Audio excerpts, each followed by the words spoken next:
Welcome everyone back to another video on the Inside Saints YouTube channel. I'm doing a season review today. I didn't do a match review of the elimination final. One, because I couldn't. I was in Melbourne, so I wasn't at my setup. I didn't want to film a low quality video on my phone or whatever, so I decided to just do a quick review on that in this video, the season review, and then get into the season review itself. So just like a quick chat about the final. It was disappointing to have that loss, but considering the circumstances regarding Membry, hope he's okay and doing well. Best wishes for him.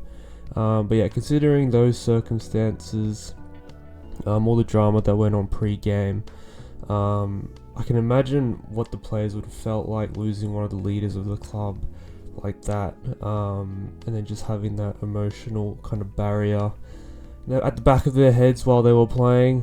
It's certainly not, not a complete excuse for the way they played. I thought there was just maybe a bit of nervousness, lack of composure, even by senior players like Wilkie and Sinclair dropping marks. That was disappointing to see. And yeah, it was just kind of, there was not really much of a complete buy-in to the game plan. It was a bit of a low effort type of game. I think if I saw the pressure gauge, I probably would have thought it would be pretty average, and yeah, it just wasn't our best performance on the day, but I think it's alright, considering all the expectations. I'll talk about that later in the video, but considering all of that, I think it was a really good effort by the boys to even make the finals. So hopefully just having that experience, especially into Caminiti as well, as that laid in, I think with the experience it would be really useful for next year to really try and attack the season and push up the ladder, because obviously this year was a year of exploration, and I think Rossline did get to explore a lot of the list and what the players are capable of. We did use the least amount of players in the comp this year, but I think that's one because of injuries. So players like Caulfield, D-Mac didn't get to play, and then just our young players. We have a lot of raw players that we are investing in based on their potential, so they aren't really getting an opportunity at AFL level because they're still pretty immature. So those are the two factors that contribute to why we probably use the least number of players this season in the AFL. But despite that, I think Ross would have had a really good clue on what each player is like in the team. Obviously, you would have watched VFL games as well, so you would have seen the young guys play there. And yeah, I think that's it for just reviewing the final. Yeah, not too much to worry about. It's pretty sad, but I'm sure we'll get plenty more opportunities to watch the boys in finals in the years to come. But onto the season review. It was a roller coaster season. We obviously started well, and then had that dip perform mid-season, and then ended the season pretty strongly to make finals.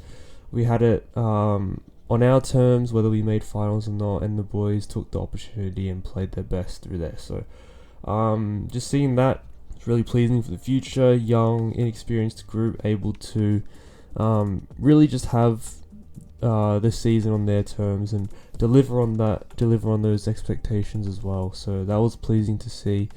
But yeah, the Adelaide loss early in the season was pretty costly. I think it just showed other clubs the blueprint, onto how to defend us, how to attack against us as well. So yeah, our defensive side kind of dropped off, and then also our attacking, so they were able to figure that out. But then Ross tweaked the game plan, and in the end we were able to get our attacking side back up. So that was pretty pleasing, the fact that the players and Ross was able to adapt to the challenges that were thrown to them throughout the season.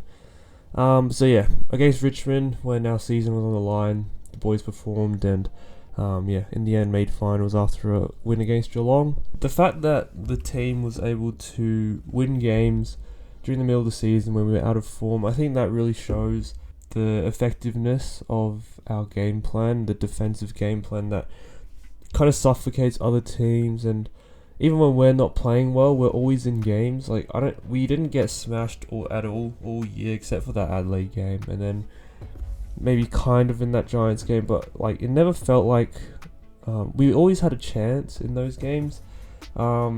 Maybe not. Maybe sometimes it was a bit undoable, but like there was always a possibility that we could come back. We were always within maybe 20 points of the team that was in the lead. So yeah, it was really nice to see that. There were no blowouts, not many 50-point losses. So yeah, it was good to see that defense holding up there.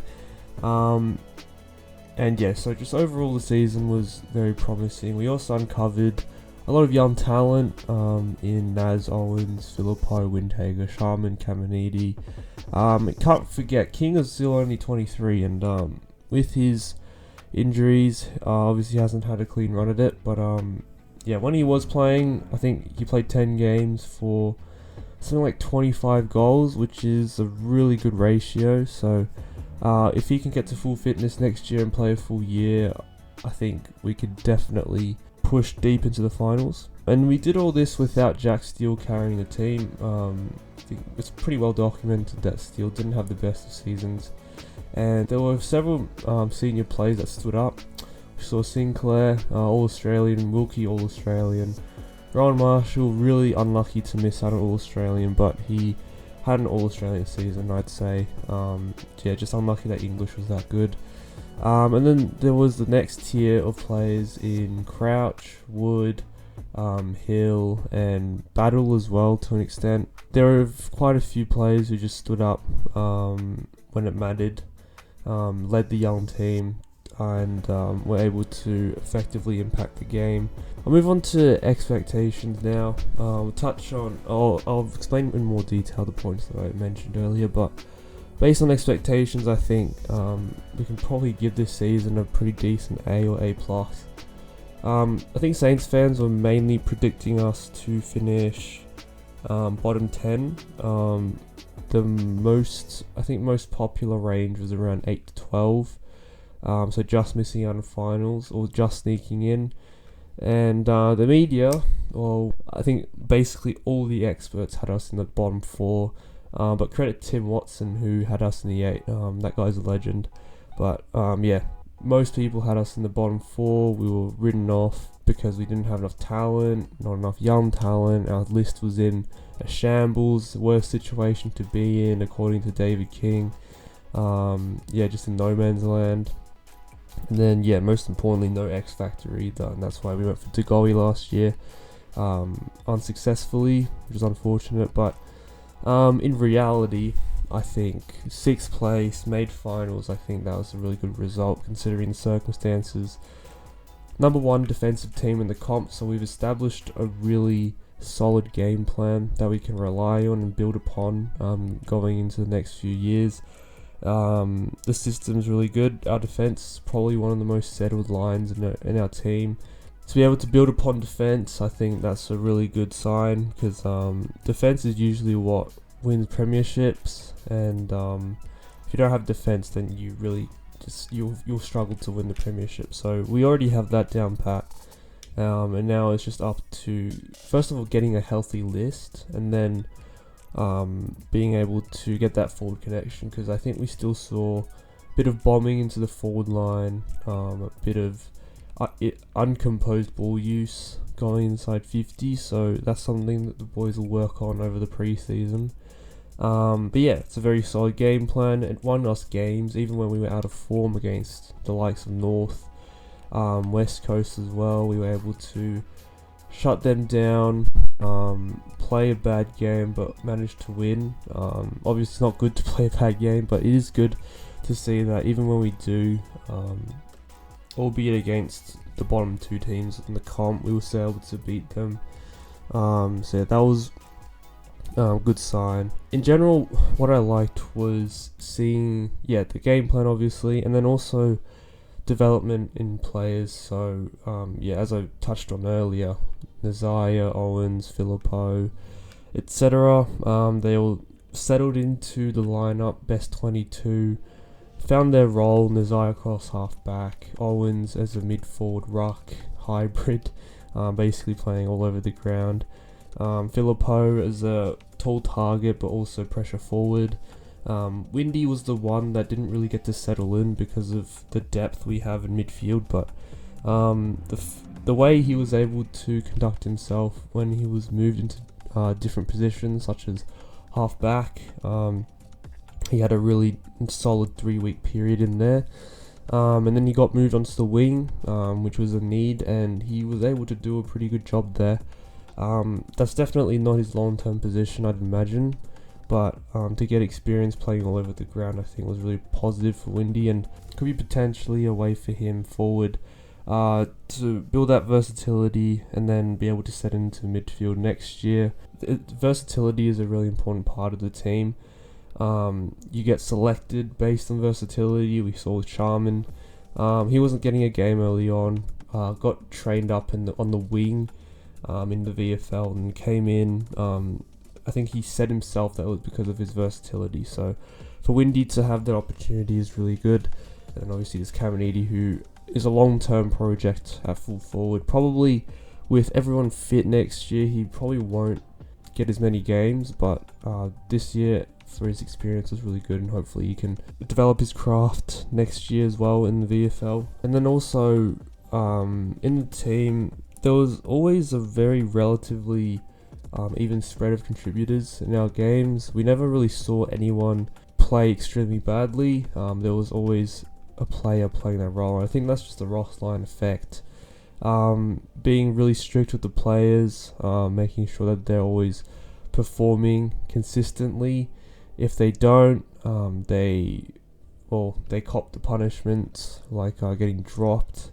We saw some pretty harsh droppings, such as Stocker getting dropped a couple of times, Burns got dropped, and Gresham got dropped as well, albeit to sub. Billings, he got injured, but he didn't get back into the team because of his performances. So, Ross is holding all the players accountable and it's forcing them into playing well and consistently as well as a team. I mentioned earlier, we never really got smashed by the opposition, and that was because of our consistency. I think we can still work on that, but it definitely improved from last year.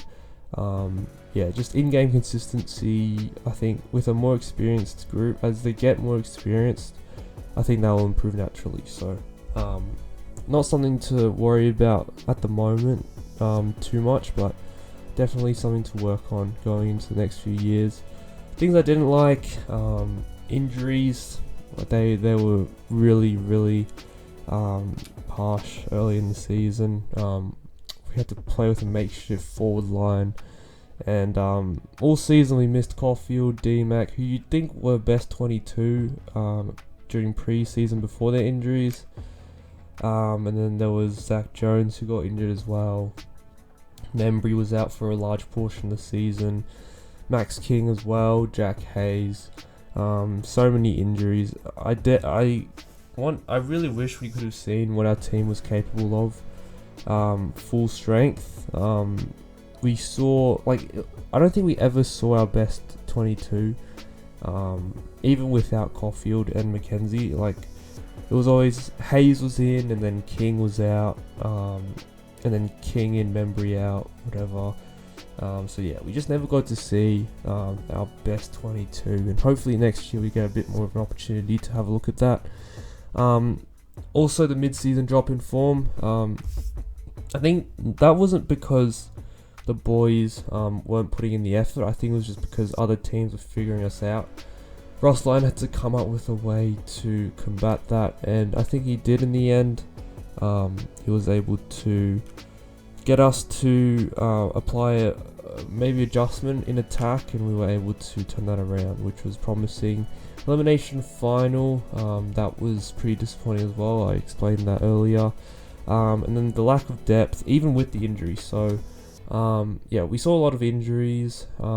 Played the least number of players this year across the comp. I think that could be partly due to our lack of depth. We have a lot of raw players who we're banking on their potential rather than their ability at the moment. So players like Houghton, Keeler, Max Heath, a few others as well. And then we had some list cloggers as well. Not to be too harsh, but as when I'm recording this, they've already been delisted. So Connolly, Bytel's a bit harsh. He was a okay contributor at AFL level when he did come in, but just lack versatility. Jack Paris as well, a bit raw. He debuted well, tackled hard, pressured well, but in the end, like with the forward, you'd want them to be able to hit the scoreboard. Even at VFL level, Paris didn't really show that ability, so it was either he has a role change to maybe halfback or the wing, or we delist him, and we chose to list him. I think we can find better value in other players elsewhere to play in those positions. But yeah, as a forward, Paris, he was a good role player, but was never going to be better than Butler, Higgins, and was never going to be a player that was able to kick those 5-goal hauls every now and then, because he just didn't have that goal kicking ability, as harsh as it sounds for the kid. But and then there was who else was there? Oscar Adams. He was pretty raw, had some off-field troubles, a couple of injury niggles, and wasn't even being played as a key defender. He's being played as like a fourth tall halfback kind of role. So don't really need that in our team. We need key defenders who can actually play on 200 centimeter key forwards, and that's not what Oscar Adams was capable of. I probably need to wrap up this video quite soon, so I'll just move on to what we should probably try and expect next year. Obviously there'll be more content over the off season about this, but just a brief overview. I think we're going to expect to see a lot of new players, whether it be through the draft or free agency or trade. We're going to lose a lot of players as well. We're going to trade. I think most Saners would have seen news and rumours of like the likes of Caulfield, Clark, Billings, Howard, Patton, all being rumoured to be on the trade table. So a few of those guys will leave. We're delisting a lot of players as well, probably around 6 or 7, I'd imagine. And we're going to invest heavily in the draft. This draft isn't very deep. They're expecting only maybe less than 60 selections. So we're going to probably take 3 to 4 players in the draft, maybe a couple in the rookie draft. But yeah, in the end, we're probably going to see a few free agents come across as well. Wouldn't be surprised if we recruited a mature fullback, a winger. James Jordan has been rumoured. Liam Henry obviously has nominated us already. And I think we'll see a few other mature players come in as well. Return of injured players, so Nick Caulfield. Hopefully he doesn't leave. I really hope he gets the opportunity for another year to get his body right, show Ross what he can do, because at his best, Caulfield is a really good player. And with Brisbane and the Bulldogs being interested, I just don't want to lose him, because I can just easily see Brisbane turning him around into a gun player. So I really don't want to lose him, especially if it's for just like a second round pick or something. Don't want that to happen. He's definitely the quality of a first round pick. He just needs to get his body right. The development of the game plan. So we've already got a solid defense, but I think going forward, we really need to move. Well, we don't need to work on our ball movement, but just our connection going inside 50. I think that's the biggest problem in our side.